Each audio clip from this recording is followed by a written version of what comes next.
Dans un numéro datant de 2008, la revue Liberté demandait à plusieurs auteurs québécois de réfléchir sur la question de l'héritage. Dans un texte qui s'intitule « Trahir la race, portrait de l'intellectuel québécois en Judas », Catherine Marikakis nous invitait à déformer ou encore à malmener, à trahir ou à traduire en d'autres termes, souvent très peu fidèles, ce qui nous a été confié. C'est dans cet esprit que je me propose de relire l'œuvre de Bello, en le trahissant et en le malmenant gentiment. Dans ce colloque dédié à l'héritage du grand essayiste, il m'apparaissait intriguant d'interroger l'idée de l'intellectuel qui se trouve disséminée à travers ces textes, mais d'interroger cette idée à l'aune de ses manques, de ses silences, de ses aveuglements. En tant qu'étudiante, j'ai fréquenté Bello. J'y ai trouvé une écriture, des questions, un regard qui m'interpellait chaque fois, mais je ne pouvais m'empêcher d'y remarquer une absence criante en particulier, l'absence de femmes qui écrivent, qui pensent, qui énoncent des théories. Dans Les écrivains québécois sont-ils des intellectuels? Un texte de 1983. André Bello formule le souhait que, je cite, « L'écrivain se reconnaisse enfin comme un intellectuel à part entière, un écrivain qui ose questionner les formes, réfléchir sur le langage, jouer et déjouer les codes, bref, abolir la distinction entre création et critique. » Dans toute son œuvre se dessine en creux la figure de cet intellectuel, laquelle se pense implicitement au masculin. Même si Bello s'est défendu de reconduire une exclusion basée sur la différence sexuelle, sa réflexion sur la vie intellectuelle québécoise et les débats qui l'animent ne fait généralement que très peu de place aux intervenantes féminines, à leur point de vue sur la culture et aux conditions sociales qu'ils déterminent.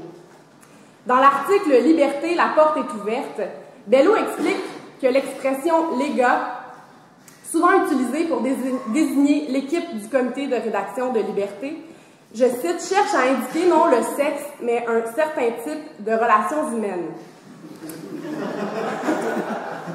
Or, il me semble que cette dénomination, les gars, constituerait plutôt un point nodal, un indice permettant de saisir les rapports de force qui structurent l'ordre des discours et des représentations à une certaine époque.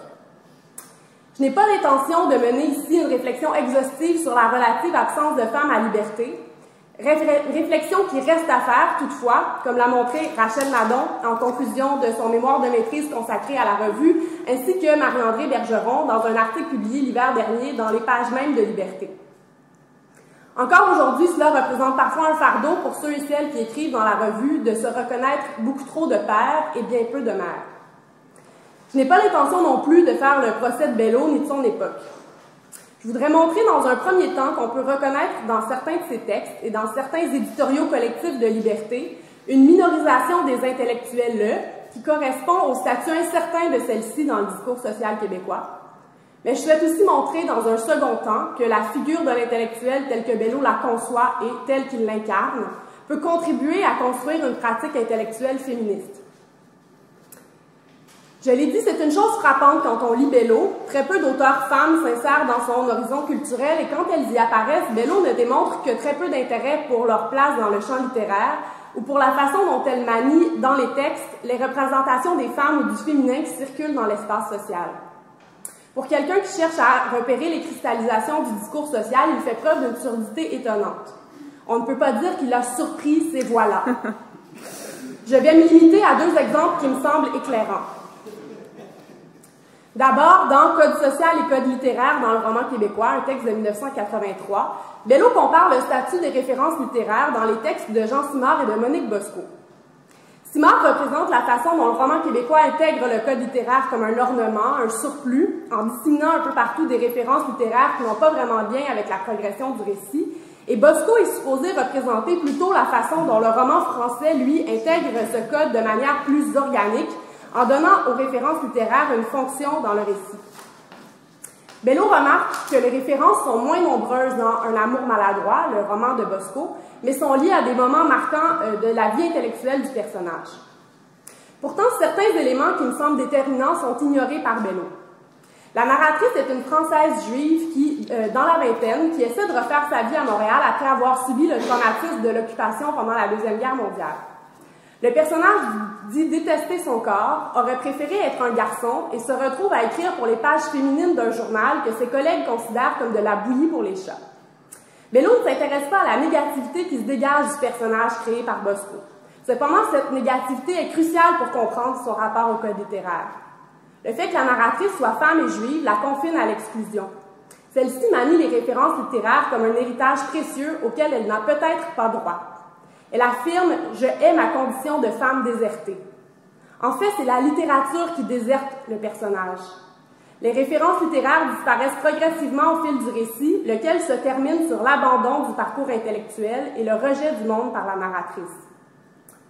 Bello cherche à connaître, je cite, « les conditions formelles d'intégration de toute littérature et de toute culture au sein du texte romanesque québécois », et par contraste, il repère chez Bosco un rapport moins honteux envers la culture qui serait propre aux écrivains français. Au contraire, toute la structure du roman de Bosco laisse transparaître un empêchement du sujet à participer à la sphère culturelle qu'elle admire et convoite de l'extérieur. Second exemple. Dans le romancier fictif, un des rares personnages d'écrivaine abordés par Bello est celui de Gabrielle Lubin dans 12 amères de Claire Martin. Ce personnage est qualifié de fausse romancière par Bello à cause de l'absence de références vraisemblables au monde littéraire, à l'activité d'écriture ou au roman produit par le personnage. Il écrit « Gabrielle a la détermination et la passion qui n'admettent aucun obstacle. Elle aurait pu être comédienne et l'éditeur, le directeur de la troupe. Elle aurait pu, à la rigueur, faire de la décoration d'intérieur. » Bello interprète cette absence de référent comme un signe du nouveau statut de l'écrivain dans la société québécoise qui se considérait désormais comme accepté, protégé des aléas de la vie sociale et politique. L'écrivain se serait professionnalisé, son statut se serait stabilisé. À mon avis, en tirant cette conclusion, Bello passe à côté d'une dimension importante du roman. Gabrielle Lubin, la romancière de Claire Martin, est décrite à travers les yeux de son éditeur qui tient le rôle de narrateur. Dès le début du récit, elle est présentée comme une créature qui échappera à son créateur. Lubin fera son entrée dans le monde littéraire grâce à une photographie où elle ne se ressemble pas, image léchée qui représente la Gabrielle que son éditeur, je cite, a voulu exhiber. La représentation de la romancière dans le récit de Martin se fait sur le même mode fantasmatique. Tout au long du roman, l'écrivaine et le monde littéraire dans lequel elle évolue apparaissent lointains et irréels, bizarrement glamourisés, comme si le travail de l'écrivaine ne pouvait être décrit que de manière allusive. Se peut-il qu'en 1960, date de parution du roman de Martin, il y a un certain malaise à décrire la matérialité du travail de la femme écrivain? Se peut-il que la romancière ne puisse être en même temps une femme réelle, un personnage crédible ancré dans un contexte vraisemblable? Bello s'intéresse au domaine du dissible et du représentable, et il me semble qu'ici, il ne suffit pas d'affirmer que le métier d'écrivaine de Gabrielle Lubin tient une place négligeable dans le roman, mais qu'il faut se demander pourquoi. Pourquoi le travail de l'écrivaine apparaît-il aussi difficile à montrer? Je ne vais pas m'avancer plus avant dans ces analyses, puisqu'en soi, leur présence serait anecdotique si elle n'avait pas un statut exemplaire dans l'œuvre de Bello. Ce qu'il y a d'exemplaire ici, c'est le refus de lire dans les textes la sémiotisation de la précarité de la pratique littéraire des femmes, ou du moins de leur manque de crédibilité et de légitimité au sein de la sphère littéraire. Et ce refus, à mon avis, conduit Bello à passer à côté des œuvres, de ces œuvres-là en tout cas. Évidemment, cette incapacité à reconnaître dans le texte l'inscription des conditions d'écriture et de pensée des femmes est assez commune dans la critique. Et peut-être qu'en soi, ce n'est pas exactement un objet d'intérêt. Ce phénomène devient soudain plus significatif quand on le met en relation avec les textes collectifs du Comité éditorial de liberté, textes collectifs co-signés par Bello qui témoignent de l'incompatibilité entre les femmes et la vie intellectuelle telle qu'elle est conçue et vécue dans la revue. Pour explorer cette voie, je me suis intéressée au personnage de Nadine, qui apparaît dans la chronique à suivre en 1976. Dans un numéro qui, curieusement, succède à celui sur les femmes et l'écriture, qui sont en fait les actes de la rencontre internationale des écrivains, et où Jean-Guy Pilon précise dans une note liminaire que l'équipe de Liberté s'y fit discrète pour laisser la parole aux femmes qui, je cite, la prirent à qui mieux mieux et en firent un vivant usage. Revenons à Nadine.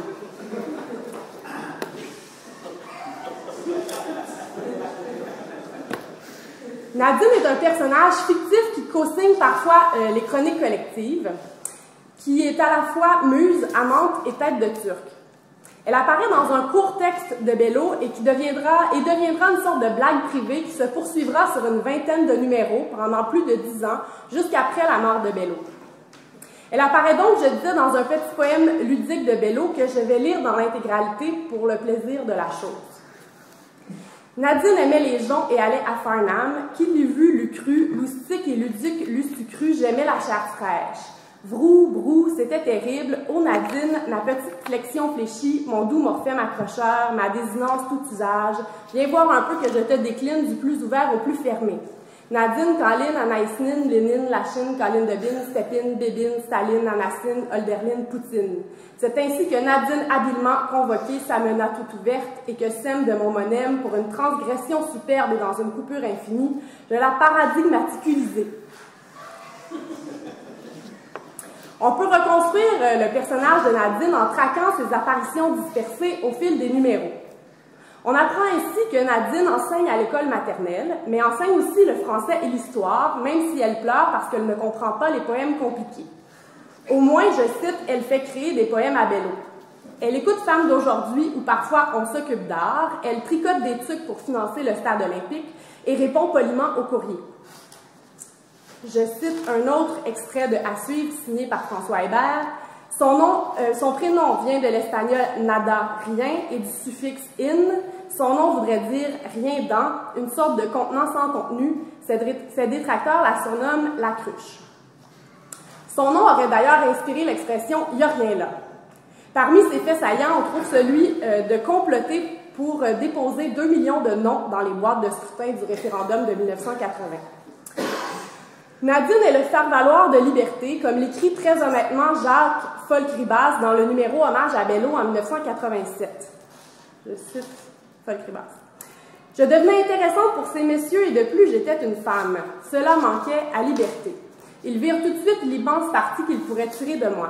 Chaque fois qu'ils avaient peur de leur ombre, ils s'empressaient de signer cela, Nadine, les fins-fins. » Nadine est la femme de service à liberté, une mignonne créature qui rapporte tout son discernement. On ne sait pas si on peut lui faire confiance car elle pose des questions stupides et formule des théorèmes bidons.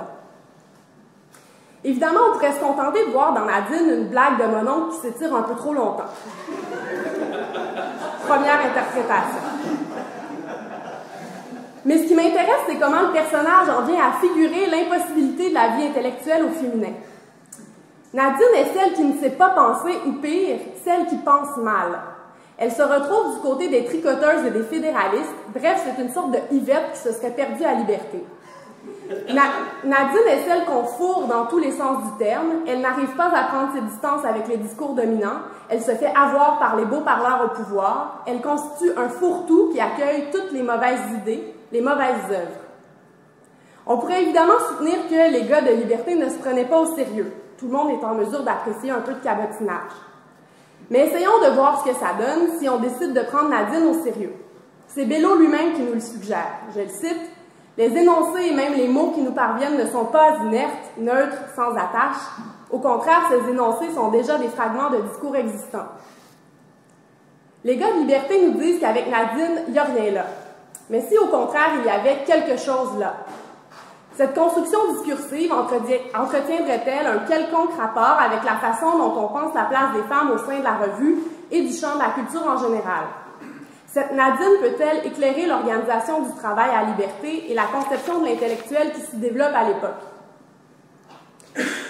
Suzanne Robert, qui a été admise au comité éditorial en même temps que l'historienne Lise Noël et que la linguiste Danielle Trudeau en 1984, ce sont d'ailleurs les premières femmes depuis Michel Lalonde à pénétrer le Cénacle.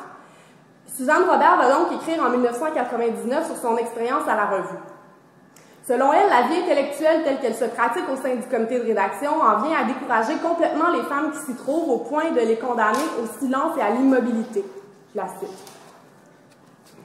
J'ai appris qu'un intellectuel est quelqu'un qui se prononce sur tout, absolument tout, parce qu'il a une opinion sur tout, absolument tout, et qu'il se montre incapable de dire « je ne sais pas » ou « je ne sais que penser de ceci ou de cela », sa devise tenant plutôt dans ce titre de film, un film humoristique français, je crois, « je ne sais rien, mais je dirai tout ».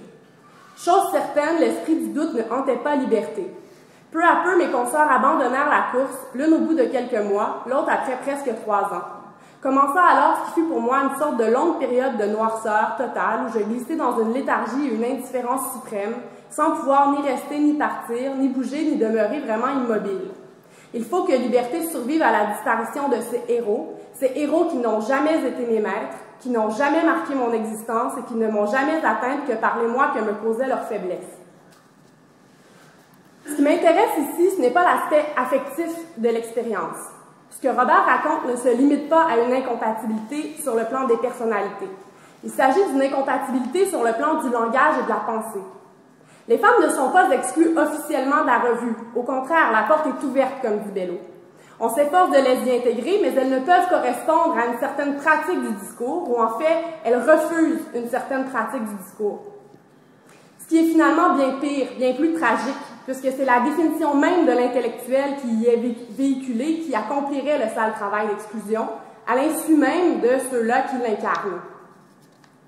Suzanne Robert est restée pourtant après avoir voulu démissionner plusieurs fois, expliquant que la présence de certains de ses collègues l'aura gardée à Liberté. À la mort de Bello, elle l'identifiera comme un de ceux-là en faisant son maître à penser. C'est que justement, Bello nous donne les moyens pour penser les trous et les non-dits de sa propre écriture. Il nous donne les moyens pour démonter le légat utilisé pour désigner l'équipe de Liberté, mais peut-être aussi le légat des institutions sociales de manière plus générale. En effet, Bello s'intéresse aux rapports sociaux tels qu'ils s'inscrivent dans les discours, même si les rapports sociaux de sexe restent le plus souvent dans son angle mort. Son texte sur Amos Oz en constitue un des plus beaux exemples. Bello nous rappelle que l'écrivain ou l'intellectuel qui tente de représenter la collectivité ou un groupe social dominé en particulier ne fait le plus souvent que réaffirmer constamment dans son écriture les signes de son pouvoir dans la sphère culturelle et dans la société plus généralement. Quand les gars de Liberté ajoutent le nom de Nadine à côté du leur, c'est exactement ce qu'ils font. Rappeler la différence entre une pensée molle et corrompue attribuée aux femmes et la leur, afficher la domination de leur groupe sur un autre dont on reproduit la voix fictive pour mieux la disqualifier. Bello écrit « L'égalité doit commencer dans le langage et la morale dans la grammaire. » Cette affirmation semble encore dérangeante, quasi révolutionnaire aujourd'hui. Prenons la chose sous un autre angle. J'ai annoncé plus tôt qu'on pouvait reconnaître chez Bello les bases d'une pratique intellectuelle féministe. Toujours dans le texte sur Amos Oz, Bello interroge la position de l'écrivain par rapport au groupe auquel il souhaite donner la parole et avec lequel il se sent solidaire. Comment inscrire cette solidarité dans la langue même du texte sans qu'elle ne signifie une adhésion totale et aveugle à un groupe donné? Comment inscrire cette solidarité dans le texte sans que celui-ci ne devienne l'instrument d'une cause ou d'un message? Ceci concerne précisément l'engagement du texte et de son auteur dans le monde. La stratégie d'Amos Oz, qui permet aussi de décrire en fait celle de Bello, est d'inscrire dans le texte une tension entre le « je » et le « nous », relation dialectique qui est toujours en train de se faire, jamais achevée.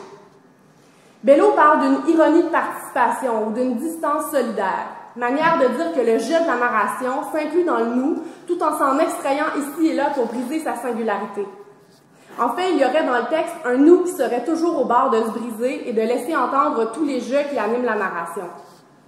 L'écrivain, celui qui parle, n'est jamais en dehors de la communauté, il parle d'elle au milieu d'elle et rend la dimension conflictuelle de ces voix qui parlent toutes ensemble, autour de lui et en lui. Disons que je suis une intellectuelle et une féministe. Qu'est-ce que cela pourrait bien vouloir dire? Je ne suis pas le nous des femmes, lequel est aussi peu homogène et lisse que le nous du peuple. Pourtant, le nous des femmes peut atteindre l'universel autant que le nous des paysans du kibbutz. Bello écrit, et je le cite, « Le groupe devient sujet et objet à la fois. Il se dit à lui-même ce qu'il se voit être, globalement et en chacun de ses membres. Si, comme intellectuel, je souhaite être attentive à la parole d'un groupe donné, disons le groupe femmes, duquel je cherche à être solidaire, cela ne signifie pas que je parle en leur nom ou à leur place. Cela signifierait plutôt que je cherche à faire entendre avec tendresse, comme le dit Bello, tous les jeux de cette communauté au milieu de laquelle je me trouve, dans une position critique, dans la lucidité partagée avec ses autres membres. C'est cette solidarité-là, d'ailleurs, qui m'a donné envie de faire entendre aujourd'hui la voix de Nadine et peut-être de toutes celles qu'elle est supposée caricaturer. Ce type de solidarité n'exclut pas la possibilité de trahir le groupe, ou du moins de choisir l'écart ou la marginalité en son sein. La figure de l'intellectuel que Bello transmet est celle du réécriveur, qui récupère les formes et les discours hérités et ne craint pas d'y être infidèle. En cela, elle n'est pas tellement éloignée de l'intellectuel Judas que proposait Catherine Navrickakis cité un peu plus tôt. C'est bien de cette façon que j'ai cherché à me positionner aujourd'hui, en tant qu'alliée, mais aussi en tant que prêtresse. Merci.